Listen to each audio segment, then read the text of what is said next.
What is going on, guys? Welcome back to the channel. I am back again with another video, and as y'all can tell from the title of today's video, I'm gonna kind of do the exact opposite of what I did last week when I did the top 10 most useless things in LDOE.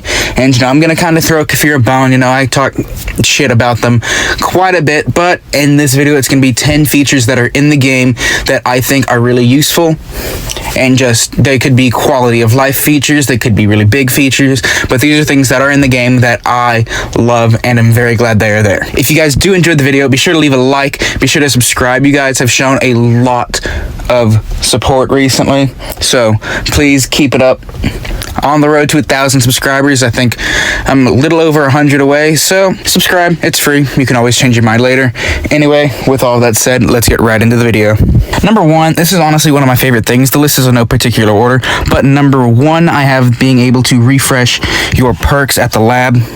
Basically, if you have 5 coins, you can hit the refresh button, and if you don't like the 3 perks you have, you can get 3 different random ones. And if you're like me, I do the lab quite a bit, so this is a really important perk for me. So if I get a 3 completely useless perks, it's just 5 coins, which in reality isn't that much to get possibly a game-changing perk, because perks can be game changers in the laboratory. Number 2, I have season pass events. It's no secret that the game can be stale at times if you've done most of the stuff. If you've cleared most locations and have everything built, your base is maxed out, then there's really not much to do.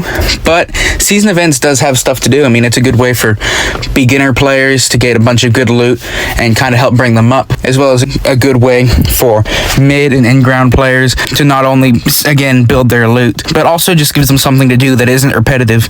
And another thing, it also helps out clear locations, like the Bunker Alpha event, make clearing out Bunker Alpha so much easier. And then, if you're going for your ETV, the Bunker Bravo event makes Bunker Bravo pretty much easy, to the point where the only way to do Bunker Bravo now is during the event. Number 3, I like that when you're able to watch an ad for energy. It's really not that useful once you get your bike, but in that point in the game when you don't have your bike and you're grinding out and you only have 200 energy, odds are you don't have an energy drink or coins, and you can just watch an ad to be able to get your energy.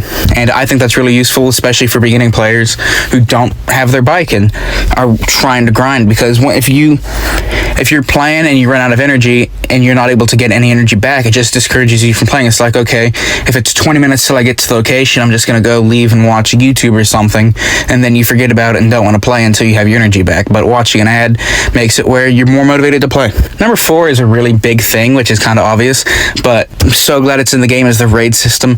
This is pretty much the best way to get rich. Yeah, raids can suck sometimes, but if you get lucky and get a raid where you're bringing home a full inventory and then 2 choppers worth of just guns, that is a complete game changer. And it's not even that. Raids can have so much different variety of loot, so odds are if you need something, there's a chance you can get a raid that has exactly what you need. Number 5, I think it was originally a bug, but they just kept it in the game because of how OP it is. The wall trick. The wall trick makes it where clearing Bunker Alpha with only melees and not a gun is pretty possible. I mean, if you have the right stuff, you can clear Bunker Alpha with half an armor set, maybe 2 med kits, and then a bunch of melees, if you know what you're doing, and that is a really important part of the game. Number 6, this is something I actually asked Kafir to add a while ago in a video, and they actually did, and that's the mod all system on the bench. Basically, if you don't know what it is, you can set presets for a weapon, and then you hit the button on the bench, and it will put every weapon the mods that you preset. So for example, if you have a Glock, you can preset the mods you want on it, so when you hit mod all, those mods go on all the Glocks you have in your inventory, and that's honestly a really useful feature. Number 7 is kind of a quality of life, but not really at the same time. It's being able to have skins on your backpack, your armor, your chopper. I think it's a really cool thing to have rewards to grind for with a bunch of different variety. Plus, it makes it when you're playing the game, your skin isn't an eyesore, your bike isn't an eyesore, and you can choose what you want. Number 8, I have sort all option on your box. It makes it really easy to sort like armor and then all the different stuff you have, sort guns, so you have all your guns, all your one type of guns together. I think this is a really underrated feature, but I think it needs to be a lot more appreciated. Number 9 is really a feature that's not in the game, but in Discord. If you're in the LDOE Discord server, you can go in and type bunker code in a chat, and it will tell you exactly what the bunker code is for that exact moment. And that's a really cool feature, so you don't have to go run back to your base or ask a clan member what the bunker code is. You can just go to the Discord, get the bunker code, and boom, it's set. And then last, this is a feature that I feel like is really underutilized, and that's the settlement daily loot, especially for beginner players. You can get like 40 wood a day, and it may not seem like much, but for beginning players, that is really good. And then if you're a more endgame player, you'll obviously have better daily loot.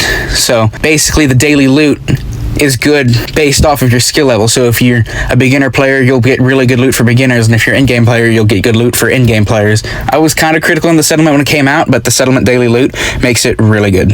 And that's the video, guys. I hope you all enjoyed. If you did, be sure to leave a like as well as subscribe. Again, on the road to 1,000. As always, link to the Discord is in the description. If you ever have any questions, you can ask them in the Discord or in the comments.